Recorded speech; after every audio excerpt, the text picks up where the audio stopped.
Анталия форуму инновациялық дипломатиялық ыкмаларды колдонуу менен коопсуздукту, тынчтыкты жана туруктуулукту сактоо максатында кызматташууну өнүктүрүү үчүн салттуу жана абройлуу глобалдык аянтчыга айланат. Мындай пикирин Кыргызстандын тышкы иштер министри Руслан Казакбаев Анталия дипломатиялык форумунда сөз сүйлөп жатып билдирди. Ал дүйнөлүк коомчулук саясий, экономикалык, экологиялык жана гуманитардык туруктуулукка, эл аралык күн тартибинин актуалдуу маселелери боюнча көз караштардын жана позициялардын биримдигине жетише алат деген ишенимин билдирди.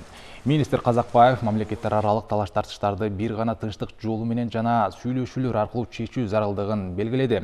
Бул контекстте ал жакында Кыргыз-Тажик чек арасында орун алган жаңжалды эскерип, тараптар аны дипломатиялык ыкмалар менен чечүүгө умтулгандыгын белгиледи. Учурда дүйнөдө түзүлүп жаткан геосаясий архитектураны белгилеген Казакбаев Азия континентиндеги интеграциялык процесстердин маанилүүлүгүнө токтолду. Ал катышуучуларды регион менен жалпысынан континенттердин ортосундагы соода-экономикалык, транзиттик, транспорттук, энергетикалык жана маалыматтык технологиялык кызматташууну активдештирүүгө чакырды.